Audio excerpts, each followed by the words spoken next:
Mustabad petrol బంకులో నయా దందా. గన్నవరం మండలం ముస్తాబాద్ విజయవాడ వెస్ట్ బైపాస్ నందుగల ముస్తాబాద్ వెదురు పావులూరు గ్రామంలో Indrakeeladri energy station petrol bunk నందు చుట్టుపక్కల ఉన్న గ్రామ ప్రజలకు సాధారణ పెట్రోల్ ₹109.26 ఉండగా పవర్ పెట్రోల్ ₹19.27 పెట్రోల్ మాత్రమే అమ్ముతున్నారు. అదేమిటని ప్రశ్నిస్తే పేద ప్రజలపై దౌర్జన్యంగా మాట్లాడడం జరుగుతోంది. గ్రామంలో పెట్రోల్ బంక్ ఉండి కూడా పవర్ పెట్రోల్ పేరుతో అధిక రేట్లకు కొనాల్సి వస్తున్నదని ప్రజలు వాపోతున్నారు. తక్షణమే సంబంధిత అధికారులు కలగజేసుకొని తక్షణమే చర్యలు తీసుకోవాల్సిందిగా చుట్టుపక్కల గ్రామాల ప్రజలు కోరుతున్నారు.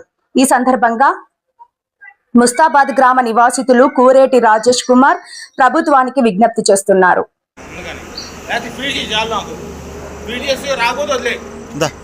తమ్ముడు రా ఫీడ్ చేసి రాలేదని చెప్పు. ఎవరు కొట్టమన్నారు మిమ్మల్ని? ఎవరు కొట్టమన్నారు? మిమ్మల్ని ఎవరు కొట్టమన్నారు చెప్పన్నా. మిమ్మల్ని ఎవరు కొట్టొద్దు అన్న? ఏం పేరు? లిఖిత్. కొట్టొద్దు అన్నారు అంతే కదా. మాల్ పెట్రోల్ కొట్టొద్దన్నారు, పవరే కొట్టమన్నారు. అవును అంతేగా. మాల్ పెట్రోల్ ఉన్నా కానీ కొట్టొద్దన్నారు. మాల్ పెట్రోల్ లేదు.